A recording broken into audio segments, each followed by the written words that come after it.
I sensed something wrong as soon as I entered the kitchen. Riker and Dorothy were sitting at the table with faces like they'd just swallowed a lemon. Usually they were already eating dinner in front of the TV at this time, but tonight the table was set for three, and it was unsettling. In my 26 years in the Marines, I'd learned to recognize an ambush before the first shot was fired. Mom, we need to talk. Riker didn't make eye contact, picking at his casserole with his fork. I sank into the chair in silence. Dorothy was tapping her fingernails nervously on the table, a habit that always made my teeth clench. She was wearing a new dress, her hair styled as if she were going out. Inappropriate dressiness for a home-cooked dinner. Dorothy and I have been doing some calculations, Riker continued, and, you see, it's getting more and more expensive to keep the house. Taxes have gone up, utilities have gone up too. Yes, yes, Dorothy said, and the roof repairs last month and the new air conditioner. It's all very expensive for us. I didn't say anything. They were circling around, but I could see where the conversation was going. Anyway, Mom, Riker finally looked up. We've decided that you need to either contribute to the cost of the house or find another place to live. The lump in my throat made it hard for me to breathe, but I straightened my back, the way I always did when I had to take a punch. And how much of a cut did you calculate? My voice was steady, though my insides were seething. $700 a month, Dorothy answered readily. That's, less than you'd pay to rent an apartment in Athens. I almost laughed in her face. $700, a third of my pension, for a room in a house I own half of. The house is half mine, I reminded her. I only signed over half to Riker when you two got married. Yes, but you don't contribute to its upkeep. Dorothy stepped forward. In fact, you've been living here for free for 7 years. Free? I looked at this woman who was carrying my gifts, eating at a table bought with my money, and I couldn't believe her insolence. I built this house, I said quietly. Brock and I took out a mortgage in '87 when Riker was 2 years old. I paid it off for 23 years, even after Brock died. At the mention of his father, Riker wrinkled his nose. He always did when I talked about Brock. It was as if his father's name caused him physical pain. I remember that day in '91 as clearly as if it were yesterday. 2 uniformed military men at my door. Their faces said it all before they even uttered the first words. Brock's helicopter was shot down over Iraq. No survivors. Riker was 9. Vesper was 7. I stood in front of those men, stone-faced, and inside everything was crumbling. That was a long time ago, Mom. Riker's voice brought me back to the present. Now the house needs constant investments, and Dorothy and I can't do it alone. You're not alone, I reminded him. I paid for a new roof. 5 years ago, Dorothy snorted. Since then, you've done nothing but criticize everything we do to the house. I stared at my son, trying to find something of the boy who'd once sworn he'd be a hero like his father, who at 14 slept with his father's dog tags under his pillow and collected model warplanes. Now there was a 37-year-old man with a beer belly looming in front of me, avoiding my gaze. Do you really want me to move out? I asked bluntly. You, Riker? My son? He glanced over to Dorothy before answering. We just want you to pay your share, Mom. It's only fair. I closed my eyes. All those years since Brock's death flashed before my mind. How I'd turned down a transfer to a base in California that would have been a promotion because the kids were just starting to get used to the new school in Athens. How I took extra duty to pay for soccer camp for Riker. How arguing with command to get Christmas vacation and be with the kids over the holidays. I remember arriving at Riker's graduation after 36 hours on duty, barely able to stay on my feet from exhaustion. How proud I was when he was accepted into the military academy, and how, 6 months later, he called and said he was dropping out because it wasn't for him. That was the first time I ever got really mad at him. I told him his father would roll over in his coffin if he had a coffin. Cruel, but I was beyond disappointed. Okay. I opened my eyes and straightened up. I'll move out. Dorothy clearly hadn't expected that answer. She blinked confusedly. You mean you won't pay? We're offering a compromise. It's not a compromise, I replied. It's extortion. I'll find another place to live. Mom, you can't react like that. Riker looked at me judgmentally. We're just trying to be fair. I grinned. Fair. They'd been methodically driving me out of my own home for the past few years. First, Dorothy had updated the interior, throwing out the things Brock and I had brought back from our business trips. Then they remodeled my garden, cutting down the jasmine I'd been growing for 15 years. Then they started throwing raucous parties, knowing I hated having a bunch of strangers in the house. When do you want me to vacate the room? I asked. We're in no hurry, Dorothy said quickly. How about the end of the month? 10 days. 10 days to get 30 years of life together. I'll be ready for the weekend. I got up from the table. Mom, won't you have dinner with us? Something akin to remorse flashed in my son's eyes for a second. No appetite. I went up to my room and closed the door. My hands trembled as I pulled an old army suitcase out of the closet, the same one I'd traveled halfway around the world with. I started putting clothes in it, methodically and carefully, as I'd done dozens of times before transferring to a new base. Only now I didn't know where I was going. I looked at the picture on my bedside table, Brock and I on our wedding day. Both of us in uniform, young and confident that we had our whole lives ahead of us. I put the photo in my suitcase, wrapping it with socks. Brock would hate what his son had become, or maybe he'd understand him better than I did. Brock had always been gentler with kids, especially Riker. My gaze fell on another picture Vesper at her high school graduation, her last photo in our house. After that scandal, I'd removed all the others. When she announced that she was dropping out of college to pursue a career as a tattoo artist, I told her that she was as good as her brother at betraying everything her father and I had taught her. She replied that she owed nothing to a dead man she barely remembered, and to me, who had always put service before children. So I threw her out of the house. She left, slamming the door, and we haven't spoken since. 7 years. I knew she'd stayed in Athens, opened her own salon. Sometimes I drove by, but I never went in. My daughter, my child, had become a stranger to me. I spent the next 2 days sorting through things. Something was going into a suitcase, something into storage boxes, something into the trash.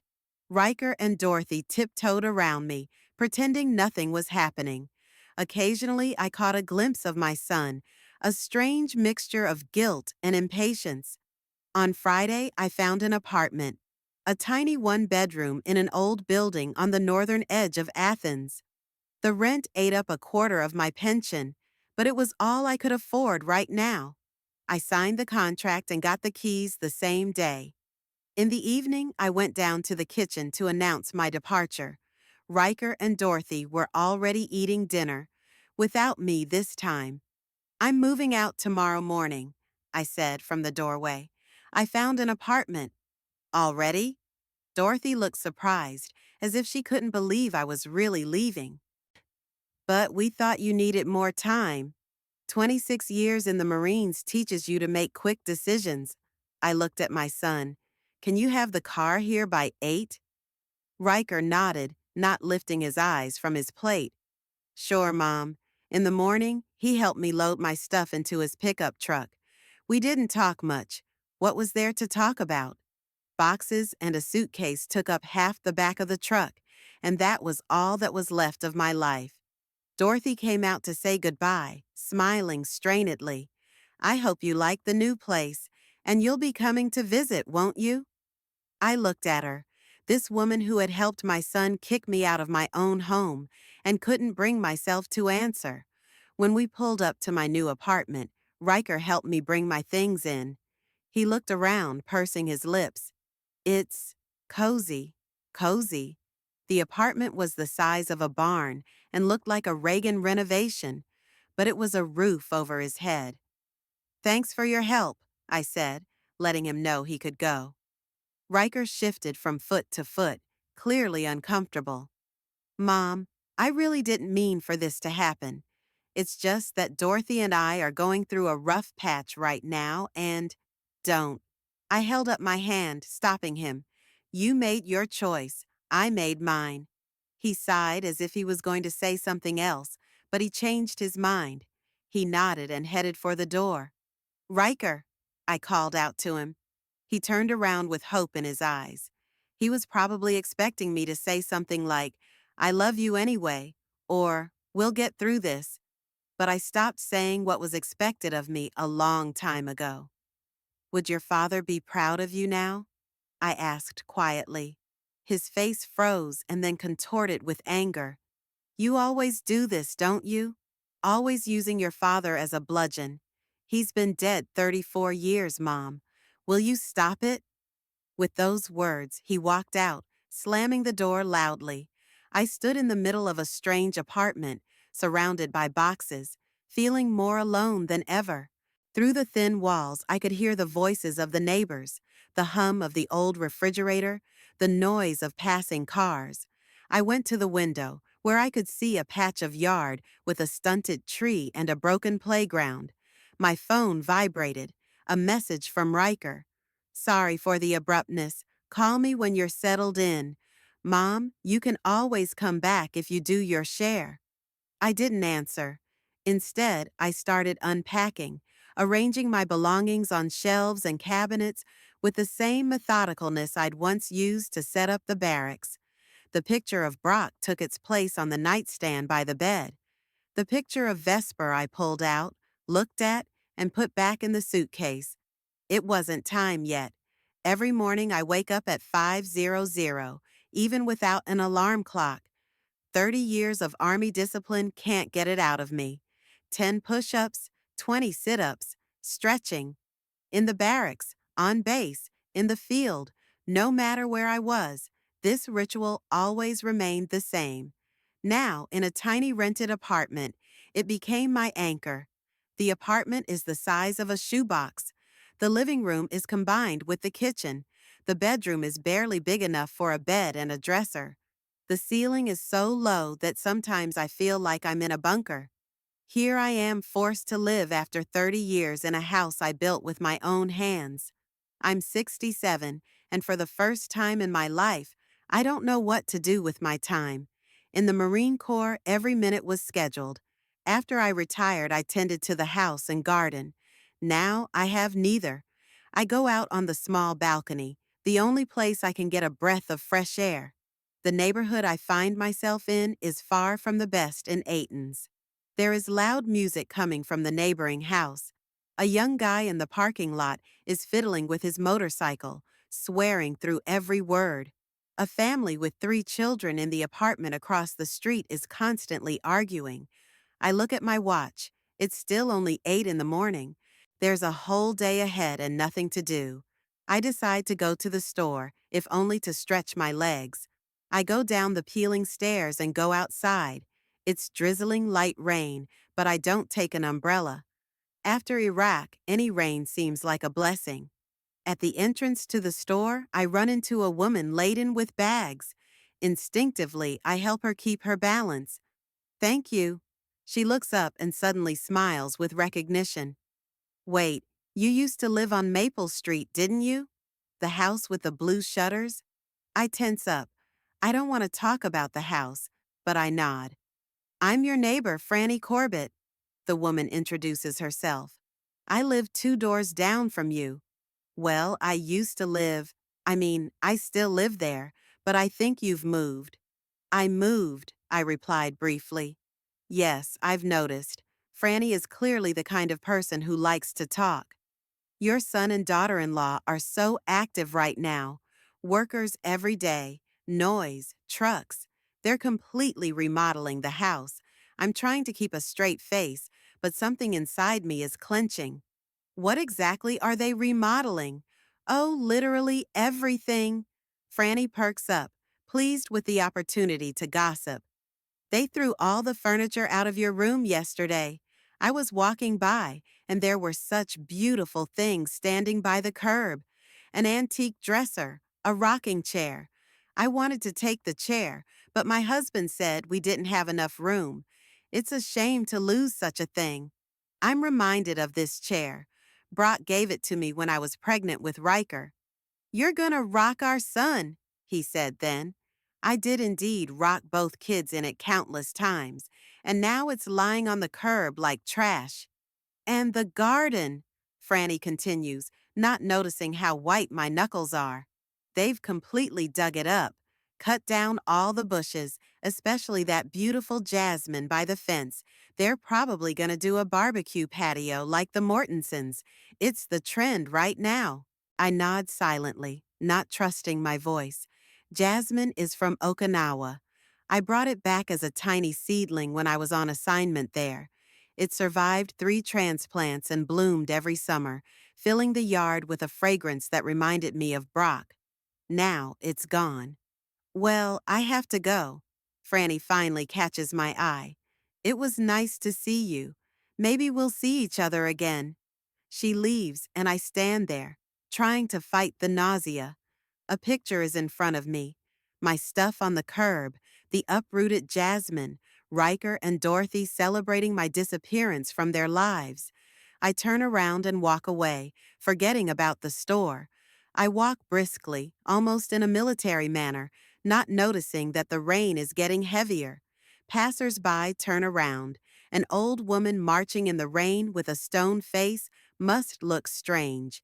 I don't care. I end up at a supermarket in another neighborhood, not even remembering how I got there. I go inside just to get out of the rain. I wander aimlessly between the shelves, unable to see the merchandise in front of me.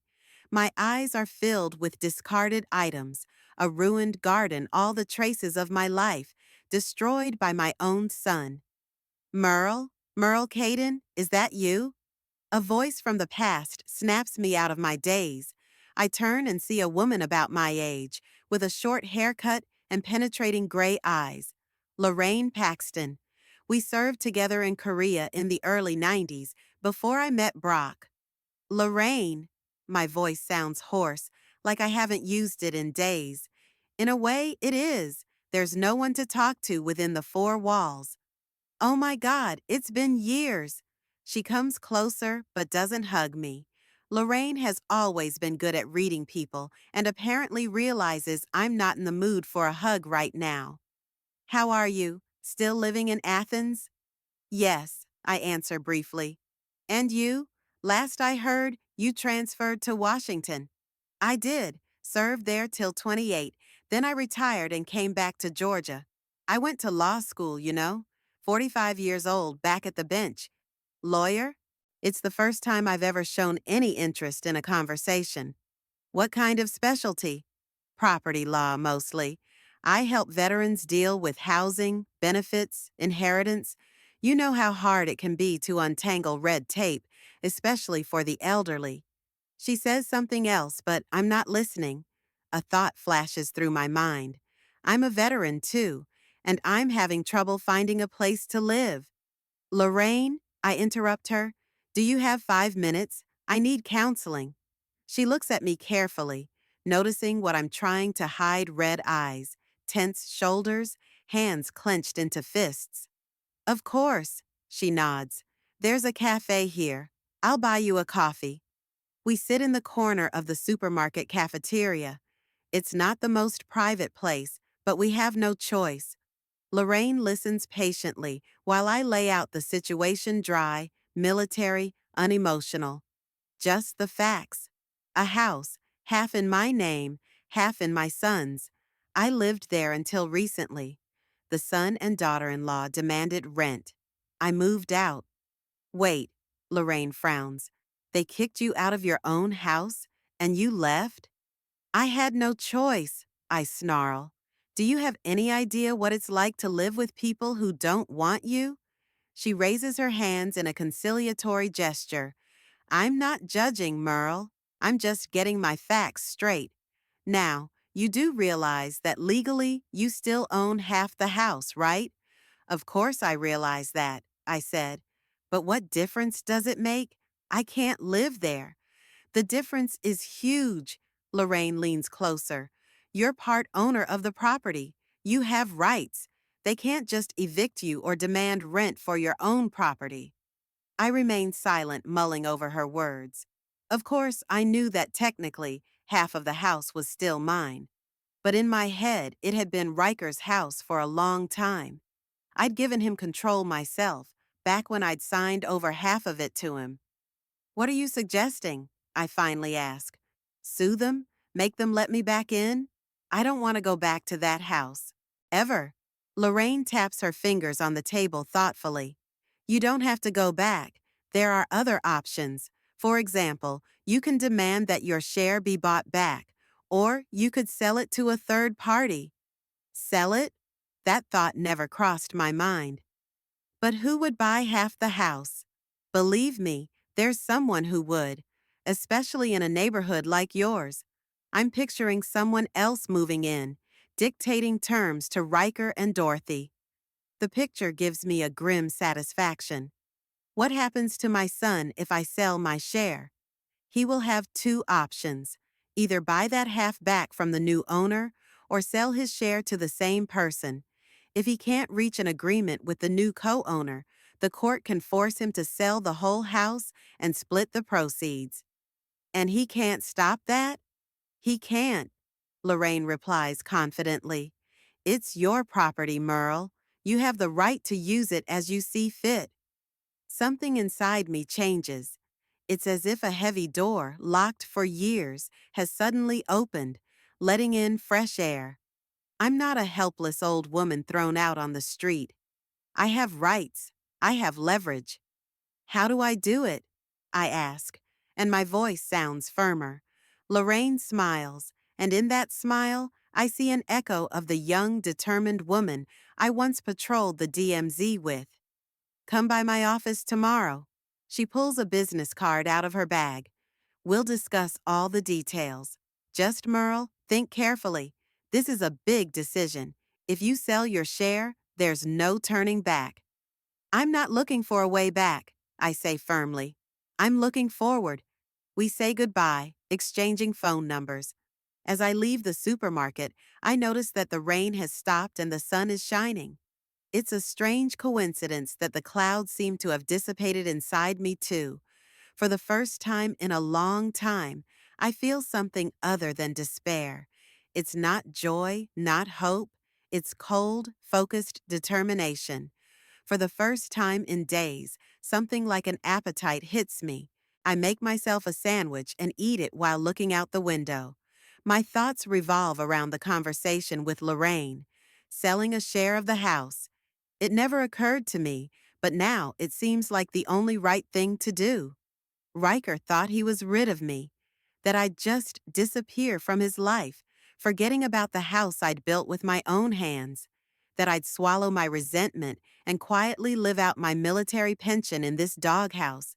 He doesn't know me very well, or he's forgotten who I am. Sergeant Merle Caden doesn't go down without a fight. My phone's ringing, Riker's number. I drop the call and put it on silent.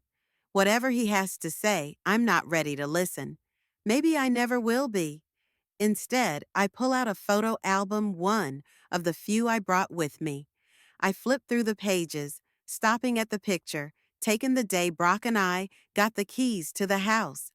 We're standing on the porch, young, happy, full of hope. Brock has his arm around my shoulders, and I'm holding the keys like the greatest treasure. We were going to grow old in that house, raise our children there, meet our grandchildren. That's not how life works. I close the album and look out the window. It's getting dark. The lights are on in the neighboring houses. People are coming home from work, cooking dinner, spending time with their families. Ordinary life, which now seems so far away to me. For the first time in days, I go to bed with the feeling that tomorrow will not be as empty and meaningless as the previous ones. I have a goal and a plan of action. The phone rings when I'm almost asleep. It's not Riker, it's an unfamiliar number. I answer it, Caden speaking. Mrs. Caden, this is Trollan Pierce from Pierce Development. Your friend Lorraine Paxton contacted me about the possible sale of a property. I sit up on the bed in surprise. Lorraine hasn't wasted any time. Yes, that's right. I'm going to sell my share of the house. Good. The voice on the other end of the line sounds businesslike and energetic. I'm interested in a property in your neighborhood. If it's okay with you, we could meet with Mrs. Paxton tomorrow to go over the details. I was just on my way to her office. That's perfect. Then I'll see you there at 10 o'clock in the morning. I finish my conversation and go back to bed. I can't sleep. My mind is filled with scraps of thoughts about Brock, about the kids, about the house that isn't mine anymore, about what I'm going to do. I've never been a vindictive person. In the Army, I was valued for my coolness and judgment. But now, lying in the dark on a hard bed in a cheap rented apartment, I feel something primal and fierce awaken in me. The urge to hit back, to hurt the person who hurt me. It's not just revenge, it's justice. Riker needs to realize that everything in this life has a price, even betraying his mother. Lorraine's office is in the center of Athens, in an old brick building with wide windows. The sign on the door reads, Paxton and Associates, Legal Services. I arrive 15 minutes before the appointed time. A military habit. A young woman greets me in the reception area, offering me coffee and informing me that Lorraine will be free in 10 minutes. I look around at the walls hung with diplomas and certificates. It looks like my old coworker is doing quite well in the civilian world. In the corner is a small display case with military decorations. Lorraine doesn't forget her past. Trollan Pierce is waiting for us in the office, a man of about 45 with a gray streak in his short cropped hair, a firm handshake, an expensive suit, and the keen eye of a businessman accustomed to evaluating everything from the point of view of profit. So, Lorraine spreads out the documents on the table. I explained the situation to Mr. Pierce. He's interested in your neighborhood to build a self-service car wash. I raise an eyebrow. A car wash? On the site of an apartment building? Pierce waves away my surprise as if I'd asked why the sky was blue. The neighborhood is changing, Mrs. Caden. In 5 years, it's going to be all commercial. I'm just getting ahead of myself. There's a ruthless business logic in his words that usually irritates me. But now it's working for me. To Pierce, my house is just a profitable asset. For Riker, it turns out, too. Why should I treat it any differently? Lorraine explains the legal mechanisms. I can sell my share to Pierce, after which Riker will either sell his part or buy mine back from the new owner. If he does neither, it goes to court for a forced sale. He can't buy it back, I say firmly. He doesn't have that kind of money. Are you sure? Pierce steps forward, squinting his eyes. People sometimes find funds in the most unexpected places when it comes to real estate. I want to check something out, I replied, not giving in to his provocation. As far as I know, Riker took out a loan against the house a few years ago.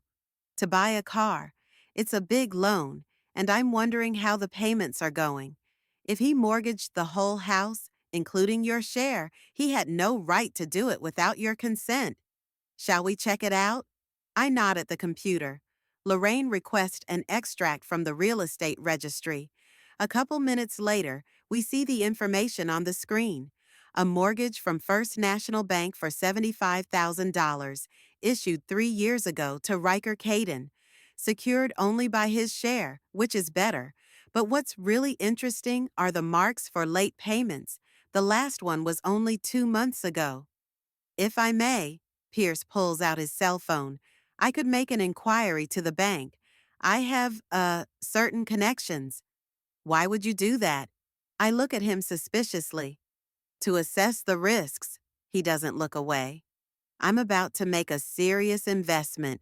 I need to know what I'm dealing with. I nod. That makes sense to me. We each have our own interests. He's commercial. I'm personal. While Pierce goes to the window to make a call, Lorraine and I discuss the financial side. He's offering $175,000 for my share, half of the total value of the house. The amount seems unbelievable. For 30 years, I've been paying the mortgage, barely making ends meet, and now my half is worth a fortune. Pierce returns with a triumphant smile that makes me uncomfortable. The information checks out. Your son is seriously behind on his payments. The bank is already considering foreclosure. But how is that possible? I can feel the back of my neck getting cold. He's got a good job at a machine shop. Apparently, Pierce shrugs.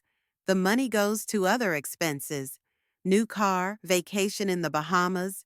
You don't know anything about that?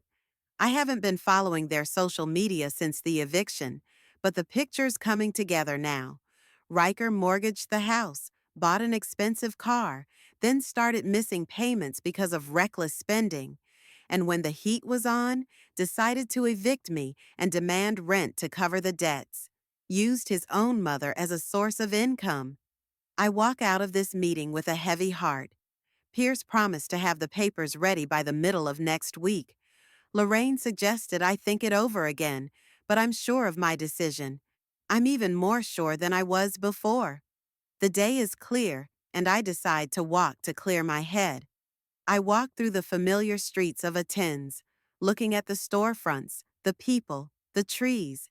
Strangely, the city seems foreign to me, even though I've lived here for almost 40 years. Without noticing, my feet bring me to the neighborhood where Vesper's salon is located. I've never been there, but I know the address, saw it on the internet when I was looking for information about my daughter a few years ago. I stop in front of a small building with a sign that reads Needles and Ink. Through the glass door, I can see a reception area with a couch and a reception desk. Tattoo sketches hang on the walls. I stand and stare, hesitant to enter. 7 years have passed since I last saw my daughter. 7 years since I kicked her out of the house for dropping out of college to pursue a career as a tattoo artist. I don't have a daughter anymore, I said then, cruel, unforgivable words. Suddenly, the door opens and a young woman steps out. I don't immediately recognize her. So different. Thinner, with short hair instead of the long locks I remember. Pale, with dark circles under her eyes. But it's definitely Vesper, my daughter. Instinctively, I retreat around the corner of the building so she doesn't see me. Vesper closes the salon and walks slowly down the street. Her gait is uncertain, as if each step is difficult. She presses her hand to her side, as if something hurts there. I follow her at a distance. Vesper goes into a drugstore, then a cafe, then gets on a bus. I hop on the same bus and sit at the back of the cabin. At a stop in a residential neighborhood, she gets off and heads toward a small house with a green roof. I stand on the other side of the street feeling ridiculous. Why am I following my own daughter? But something keeps me on my toes. Vesper looks sick, really sick. I decide to wait. I sit on a bench in the little square across the street. An hour later, a car pulls up to the house and a man with a medical bag gets out. A doctor. He spends about 30 minutes in the house, then leaves. Another half hour later, a young woman with bright red hair arrives, carrying a bag of groceries. She rings the bell. Vesper opens it. They hug. As dusk falls, I finally make up my mind. I cross the street, take a deep breath, and press the bell. A red-headed woman opens the door. I'm Merle Caden, I say quietly. Vesper's mother. Her face changes from surprise to hostility in an instant. You? Showing up after 7 years? She gives me a look that says everything she knows about me. Why?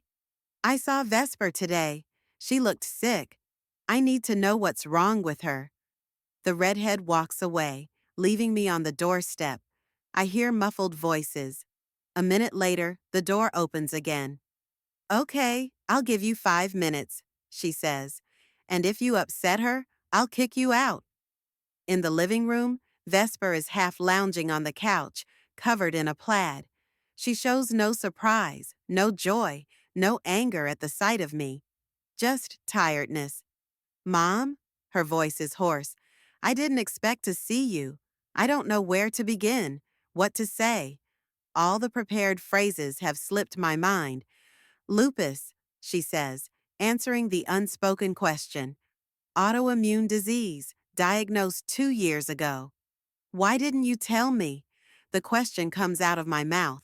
Vesper looks at me like I'm crazy. Seriously? I don't have a daughter anymore. Remember those words? Your last words before I left. A low blow, but well deserved. I did say that. I'm sorry, I said. I was wrong. Wow. Vesper raises his eyebrows. Sergeant Caden admits his mistake. The apocalypse is near.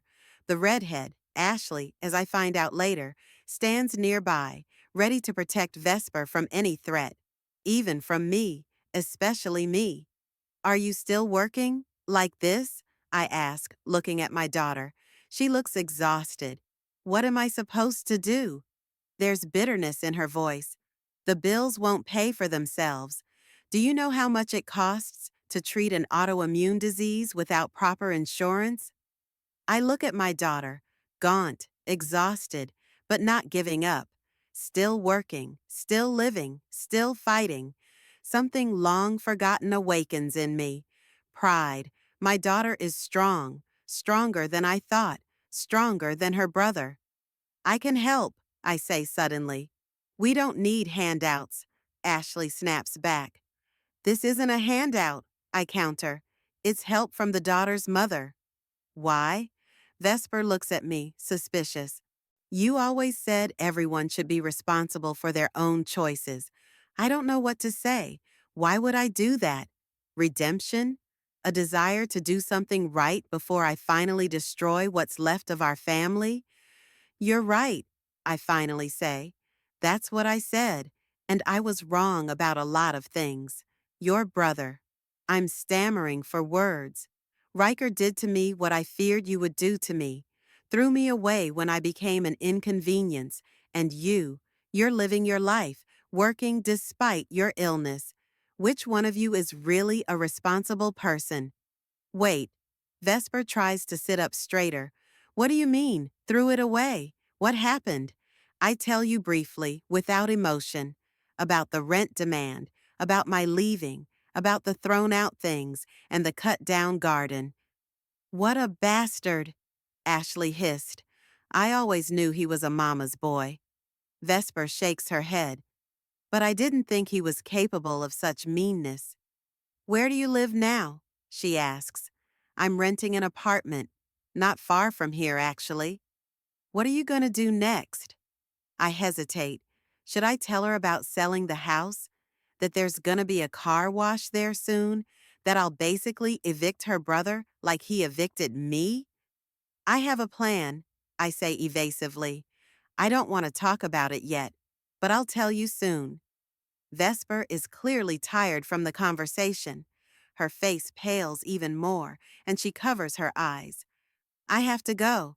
I get up, realizing that the visit was prolonged. You need to rest, but I'd like come again. She looks at me with a long look. Perhaps. Okay, I'm okay with that, but that doesn't mean I've forgiven you. Ashley stops me at the doorway with an iron grip. Listen to me carefully. Her voice is quiet, but there's steel in it. If you hurt her again, I swear you'll regret it. I don't care if you're her mother. I understand, I say seriously. And I'm glad she has you. I walk to the bus stop in the thickening dusk, thinking about everything I've learned today, about Riker's debts, about Vesper's illness, about how differently my children's lives have turned out. The son I'd given everything to, my love, my hopes, half the house, had betrayed me at the first opportunity. The daughter I pushed away continues to fight the disease without giving up or blaming anyone. Maybe I was wrong about everything. Maybe I judged my children by the wrong standards all these years. I expected from Riker what he could never give me: loyalty, faithfulness, strength of character. And I didn't see those qualities in Vesper because I was blinded by my own prejudices. A decision that was once driven by anger and a desire for revenge now takes on new meaning. I will sell a share of the house. Part of the money will be used to buy my own place, a small one, but mine. And some of it I'll give to Vesper. Medical care, living expenses, not as a handout, as help. As an investment in the future she may yet have. And Riker. Well, Riker will reap what he sows. He thought he'd gotten rid of me by throwing me out of the house like a piece of junk. But he forgot what I learned in 26 years in the Marines. Never leave something unfinished, and never retreat without a fight. The papers smell of printing ink and money. The stack of papers on the desk in Lorraine's office looks innocuous, but I know each signature is a nail in the coffin of my relationship with my son. Well, that relationship is long dead. I'm just executing a death certificate. Read it carefully before you sign it. Lorraine slides the contract toward me. It's standard, though. You sell your share of the house to Trull and Pierce for $175,000. Once signed, the deal is done, but ownership will only pass to the buyer once it's registered with the real estate registry. Pierce sits across the table, tapping his fingers on the desk. His impatience is almost palpable. You bet, he's getting half a house in a great neighborhood for relatively little money.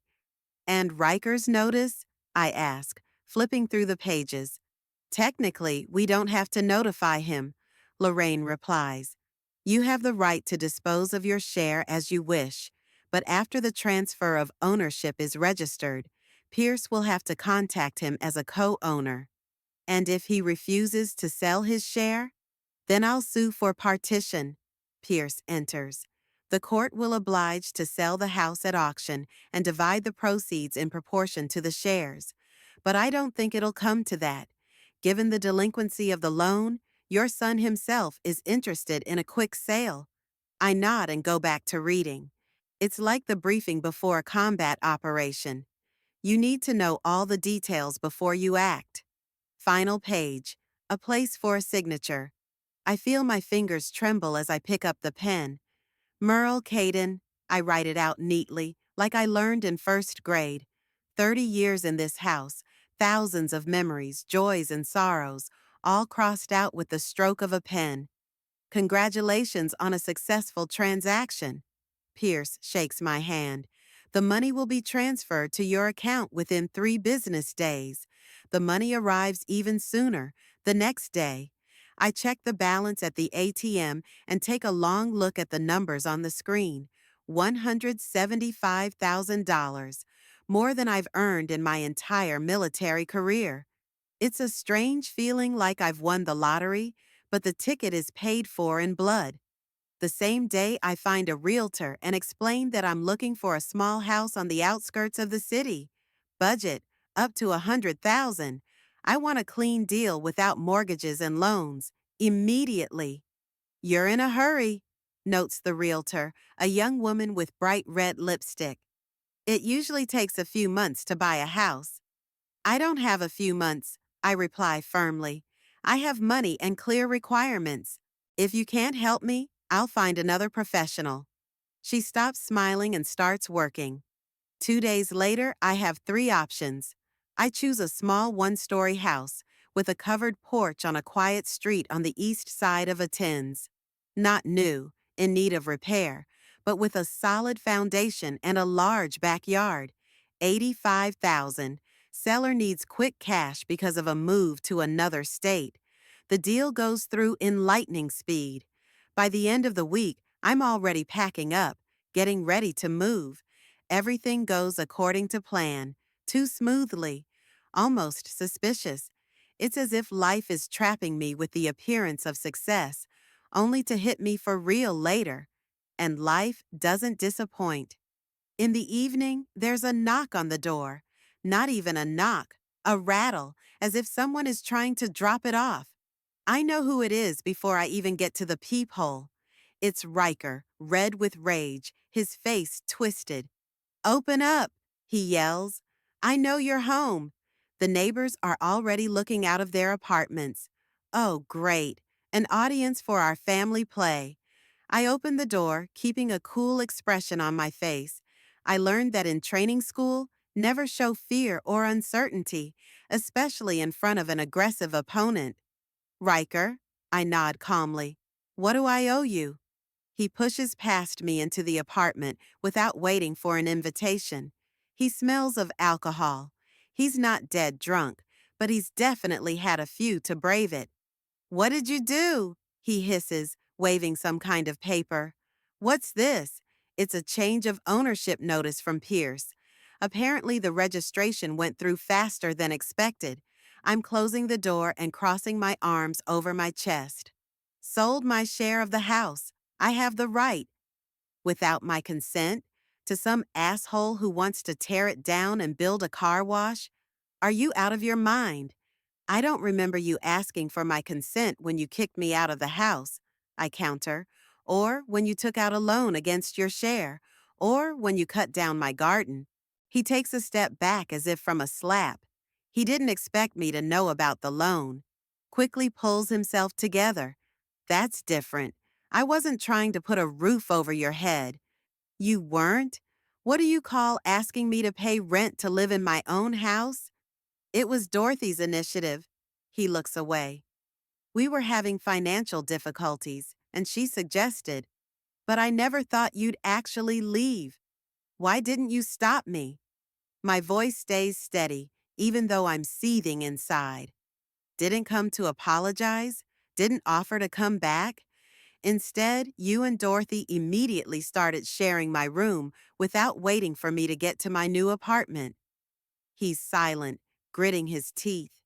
I can see the possible excuses running through his head, and none of them seem convincing enough. Okay, I was wrong, he finally squeezes out. But what you did, it's a betrayal. How could you sell our house to a stranger? Not the house, my share, I correct him. And it was mine to dispose of as I saw fit, like you did with yours when you took out a car loan. That's different. His voice breaks into a shout. I didn't sell my share to some real estate developer. No, you just mortgaged it to the bank and didn't pay on time. I counter. How many late payments have you made, Riker? 3? 4? The bank was about to take your share when you decided to evict me and demand rent. Face it, you used me to cover your debts. His face changes. Anger changes to confusion, then back to anger, but a different kind of anger. How do you know about the loan? He asks quietly. It's public information. It's from the real estate registry. Anyone can look it up. Is that why you decided to get revenge? To sell the house so I wouldn't get it? I sold my share, I repeat patiently. What happens to yours is up to you. You can buy it back from Pierce if you can find the money. Or you can sell yours and buy another place. It's your choice. Riker laughs bitterly, harshly. Choice? What the hell choice? You know I can't buy the other half. And if I don't sell mine, Pierce will sue me and make me sell the whole house at auction. Then sell it. I shrug. Get your share of the money, buy a condo, or a smaller house. I don't want another house. He slams his fist against the wall, and I flinch. I grew up in that house. I was going to live there my whole life, to pass it on to my children. Just like I was going to pass it on to you, I say quietly, until you threw me out on the street. He steps toward me, and for a second I think he's going to hit. I instinctively assume a fighting stance. Years of training don't go to waste. Riker notices this and stops. Are you afraid of me? There's distrust in his voice.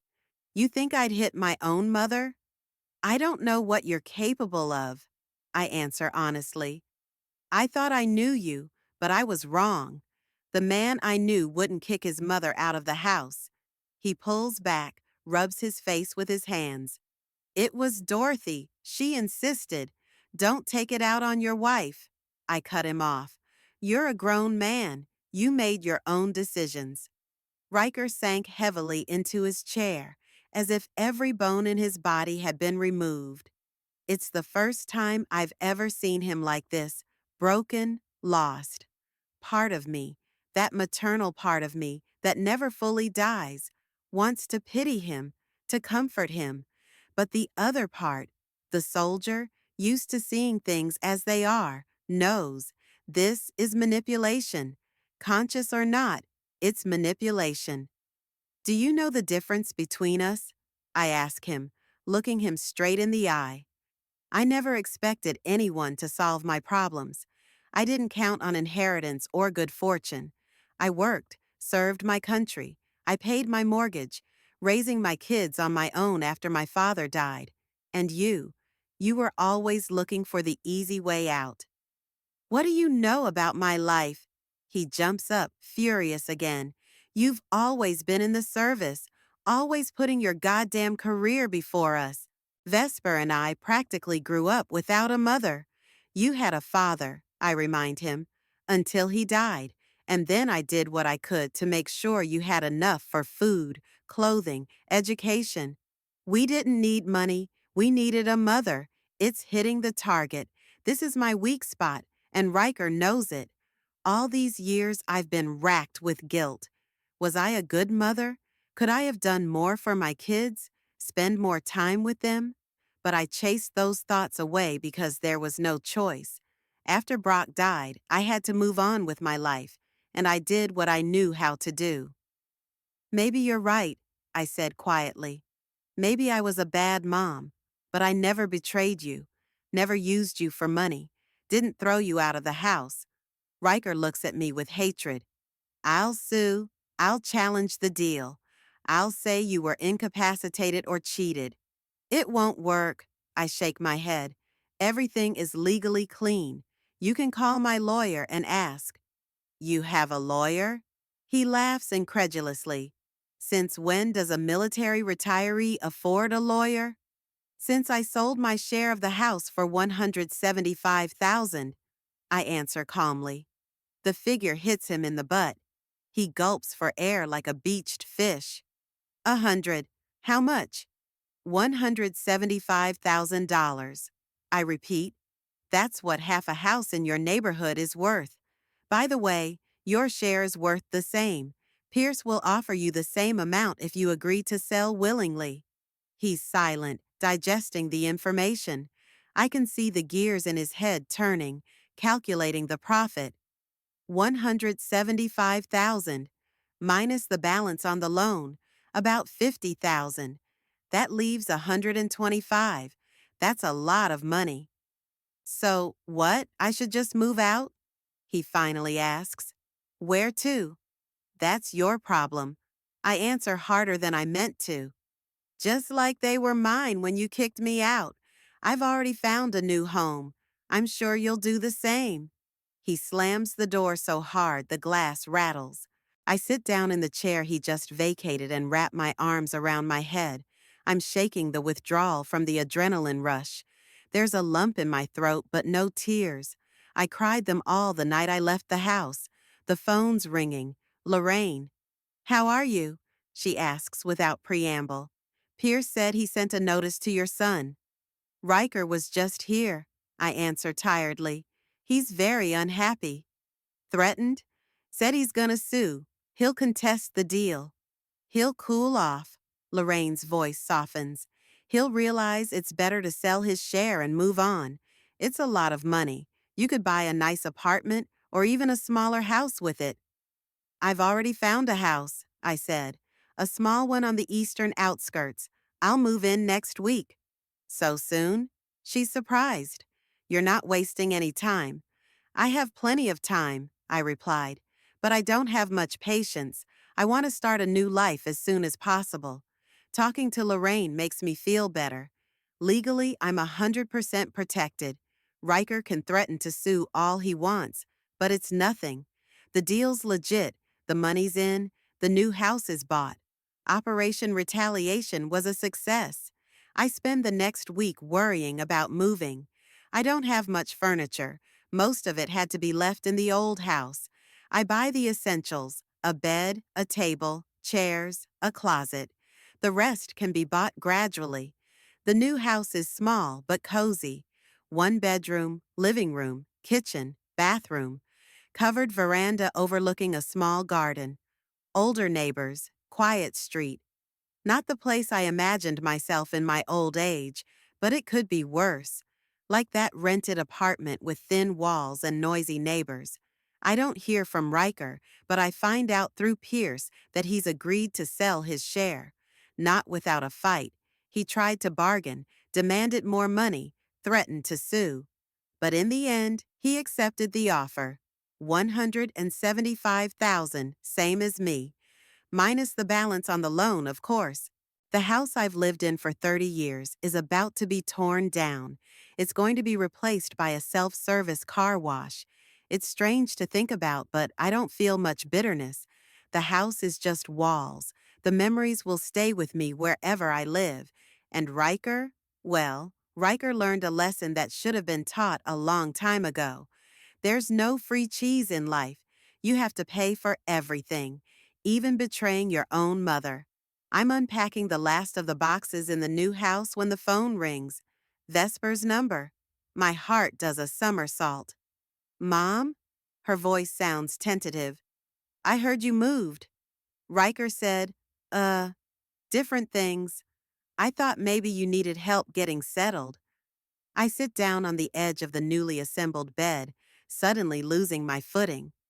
The daughter, with whom we've just begun to rebuild a relationship, offers to help. Despite the illness, despite the years of estrangement. Yes, I answer, and my voice sounds strange even to myself. Yes, I could use some help. The new house smells like paint and foreign memories. I run my hand along the walls. Other people lived here, laughing, fighting, loving each other. Now their ghosts are squeezed out, giving way to my own. The rooms are slowly filling up with things. The bed in the bedroom, the table and chairs in the kitchen, the couch in the living room. All new, bought with the money from the sale of the house.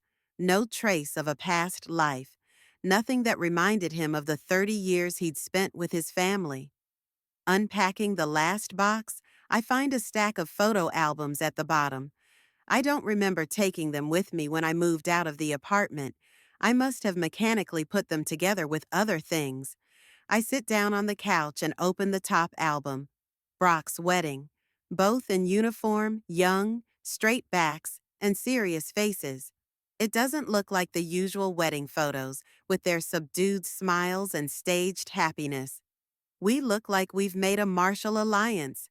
In a way, we were. I flip through the pages. Riker's birth.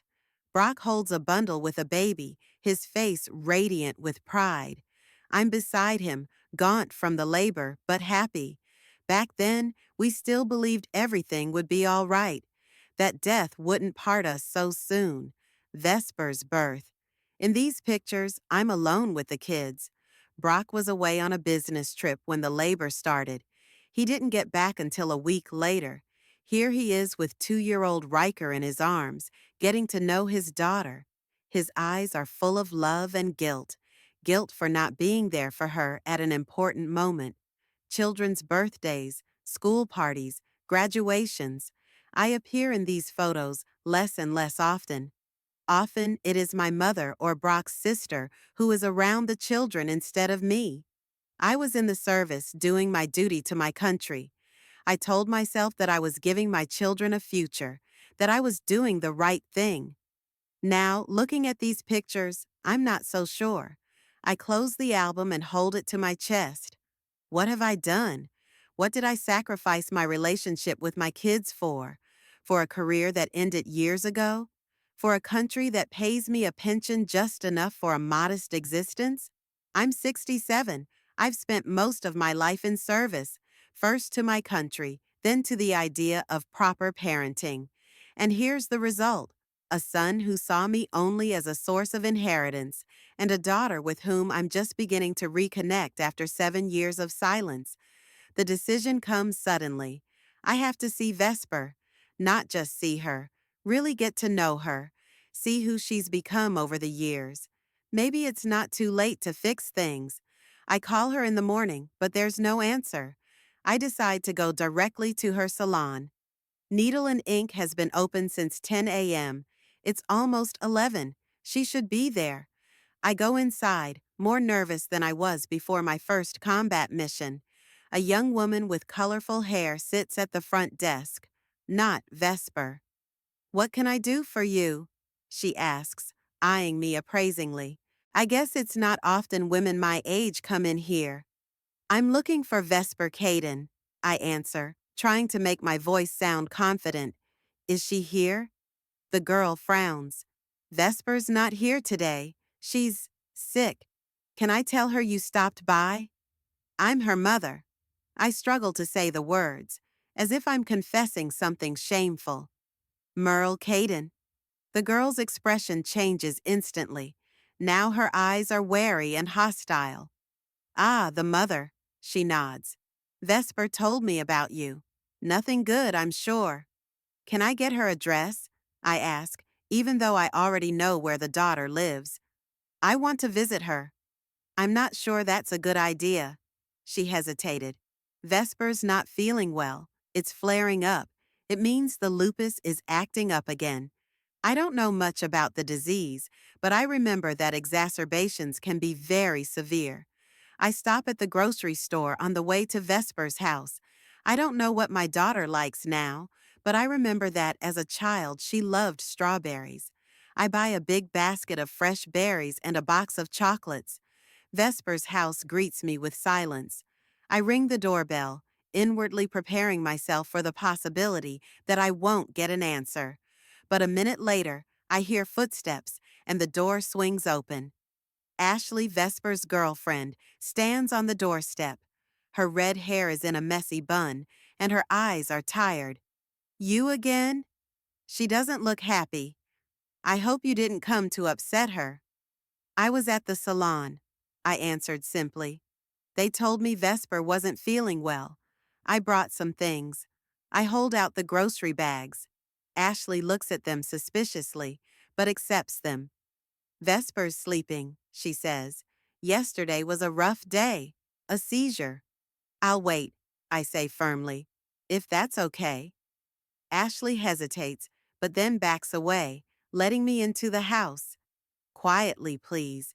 And if she doesn't want to see you, you'll leave without a fight. Promise?" "I promise," I nod. "I'm not gonna upset her." The living room is quiet and cool. The blinds are down, creating a semi-darkness. Ashley gestures for me to sit in the chair, and she goes into the kitchen with the bags. I look around. The room is small but cozy. There are pictures and framed tattoos on the walls. I recognize Vesper's style, bright, with lots of detail. She's always been good at drawing, even as a child. On the table next to the couch is a scattering of medications and an empty glass. Some papers next to it. I don't want to spy, but I can't help but glance over. It's a bill from the hospital. The amount with a few zeros makes me wince. Ashley returns with tea and notices where I'm looking. Quickly, she puts the papers away. "It's personal," she says. "I'm sorry," I reply sincerely. "I didn't mean to. It's a lot of money." Ashley sighs and sits down across from me. "Lupus is expensive, especially when you don't have good insurance. And insurance from the salon. Let's just say it leaves a lot to be desired. Why didn't Vesper come to me?" It's just a question that comes out of my mouth. I could have helped. Ashley looks at me like I'm crazy. "Really? After everything that's happened? After 7 years of not talking?" She shakes her head. "Vesper would rather die than ask you for money."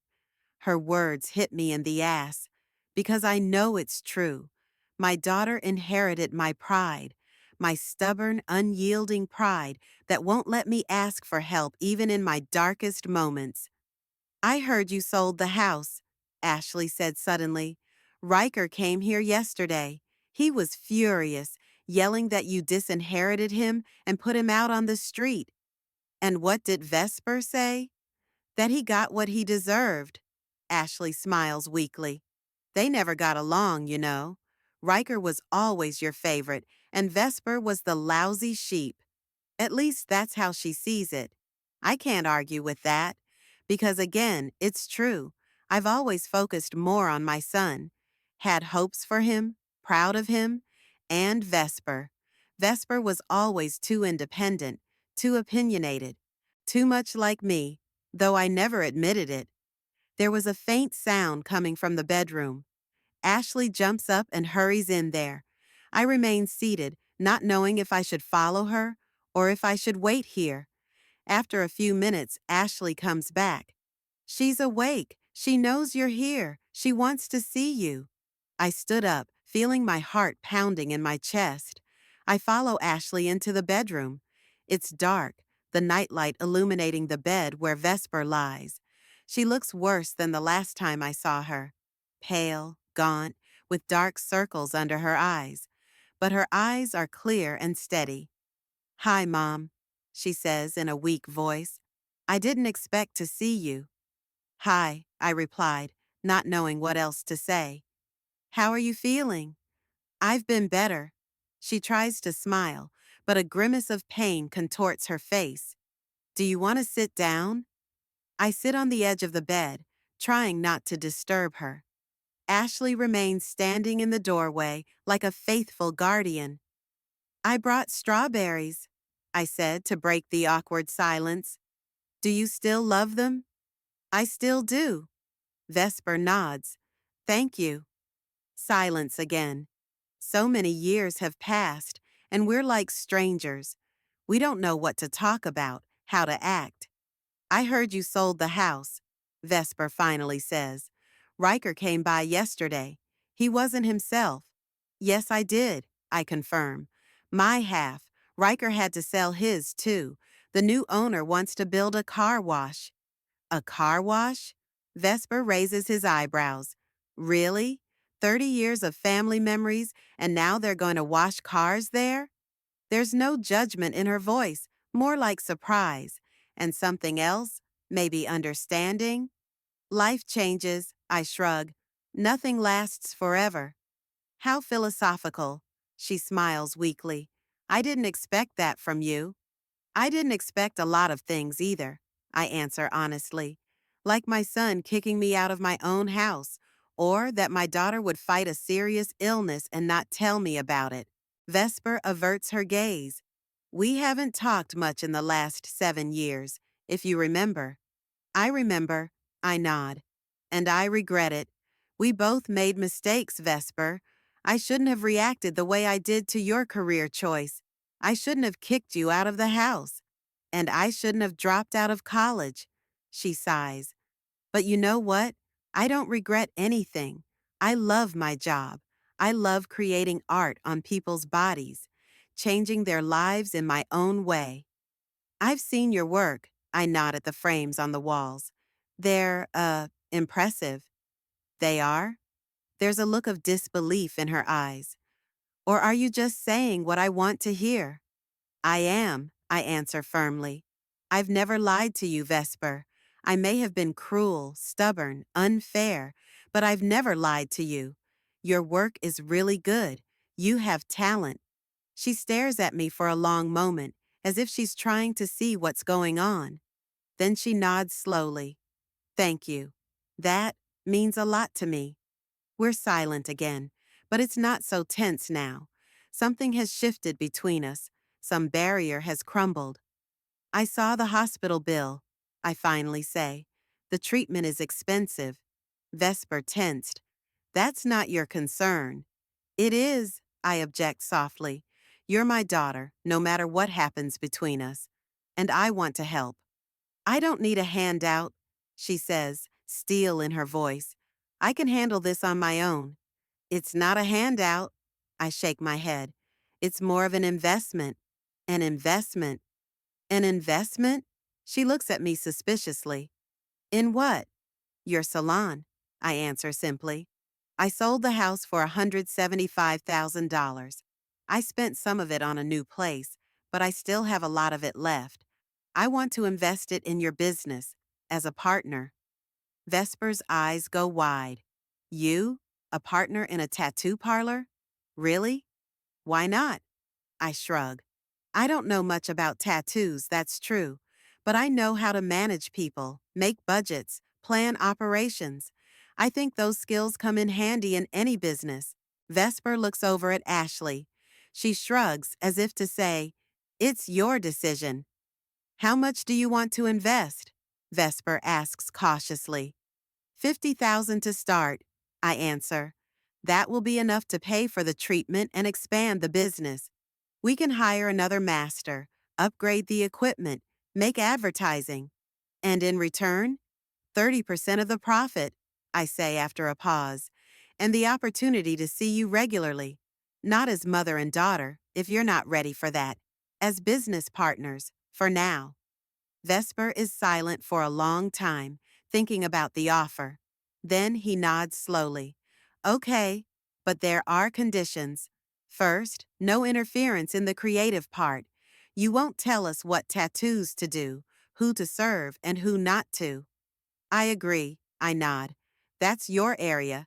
Secondly, she continues, everything is strictly official.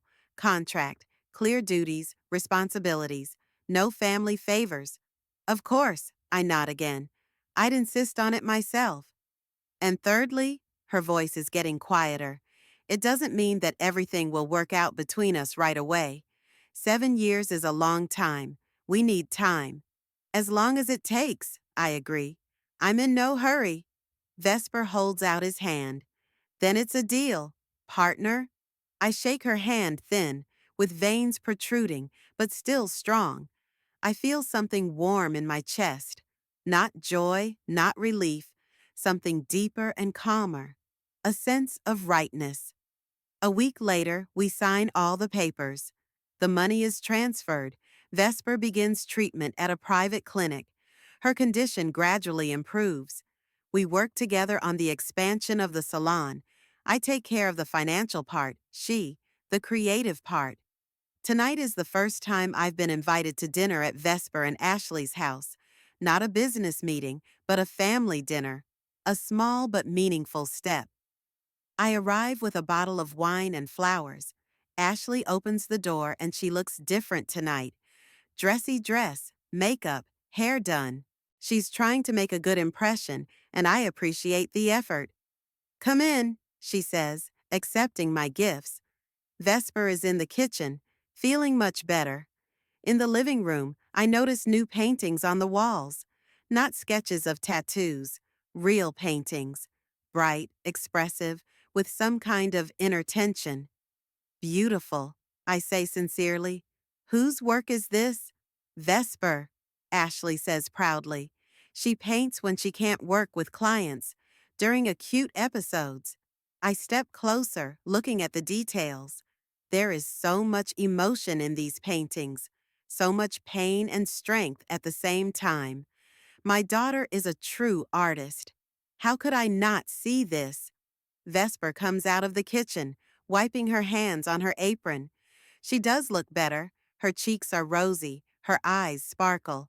Hi, Mom, she says, and there's so much in that simple address it takes my breath away. Dinner is almost ready. We sit down at the table. The conversation is awkward at first, with long pauses, but gradually the ice melts.